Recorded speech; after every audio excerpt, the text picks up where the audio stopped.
Now you have an idea of what businesses are doing, what retailers and distributors and or NGOs are doing, and what certification bodies are doing. And we've understood that the system is moving in the right direction and is improving. It would appear that the only ones who should become part of this movement are the consumers. They've been presented as being conspiracy believers. They believe in fake news. They don't walk the talk, and they don't want to change their mind. Before they were against palm oil, they find it difficult to change their mind. I'm exaggerating quite obviously, but I want to ask Tiziana Toto, who's from Cittadinanza Attiva. Let us refocus on consumers, because at the end of the day, they are the ones who foot the bill for palm oil. They make donations to NGOs and they pay the taxes. So it is they who decide what market there should be. How do you see them? Is there an evolution towards a better balance in decision making, or is it true that the situation is still polarized on this topic? First of all, good afternoon to all of you and welcome. I would say that it's a bit and a bit.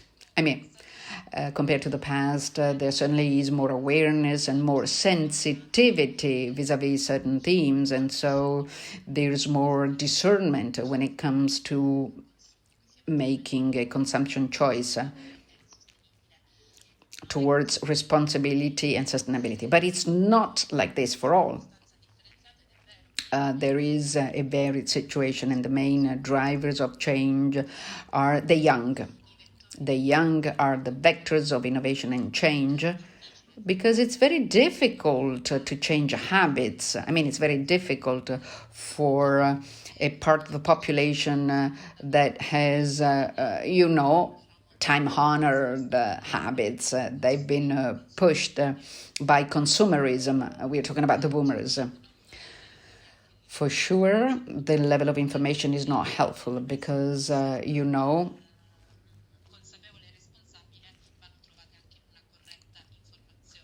we have to give correct information, starting from the providers of information and the seekers of information. Those who are more aware of certain themes are more willing to not stop on the surface of information, which is available in large amounts today, including through the social media. But those who are not so curious, those who are not so aware and conscious, need be pushed. But they need to be pushed with correct information. We've seen in Gwendalina's presentation that there is this polarization. I recognize it because the highest values corresponded to the statement don't agree and don't disagree. So a big chunk of population who are indifferent to the theme or cannot make a decision because they don't have the correct elements to make a decision. In the case of palm oil, we've seen a crossfire of incorrect information in the past, and we know that when the reputation of something is encroached, it's difficult to rehabilitate it, and it takes quite a while, and it's quicker to denigrate something than to rehabilitate something. So there's a huge responsibility when it comes to information. And I'm saying so because right now the term sustainability is used easily and light-mindedly. So how can we tell what is really sustainable? The term per se doesn't mean anything unless underlying it there is a certification system that is in turn recognized as an element of guarantee, because also in certifications in the past and recently as well, there have been situations in which there is less confidence or a loss of confidence. So it really is important to have a system of controls as regards certification standards, and communicating all of this is not that easy. It's not that easy to convey all of this to the final consumer. So from my point of view, there should be multiple avenues.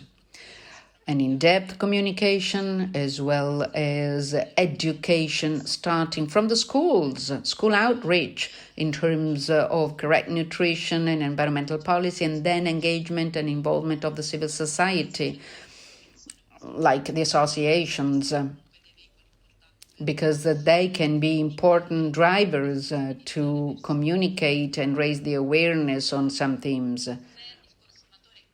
If the consumers are convinced and make conscious choices, informed choices, they can steer the market towards more sustainability.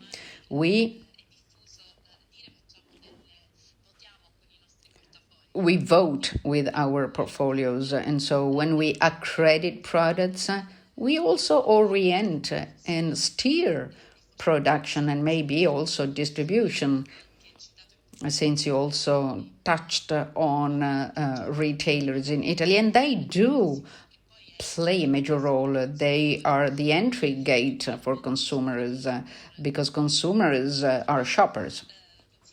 The last comment, and then I'll stop here, is about affordability, because I agree that there is a big gap between words and deeds when it comes to shopping, purchasing, most especially in difficult periods like the current period.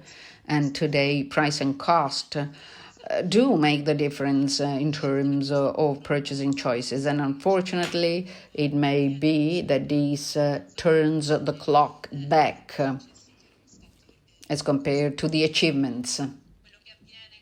And this is what happens when we listen to exit polls and they don't correspond to actual votes. True. When it comes to values, it's always difficult to obtain sincere answers that match actions. So thank you, Tiziana. I think that the only thing you should do is join Unione Italiana Olio di Palma Sostenibile with your association so that you can contribute towards this campaign.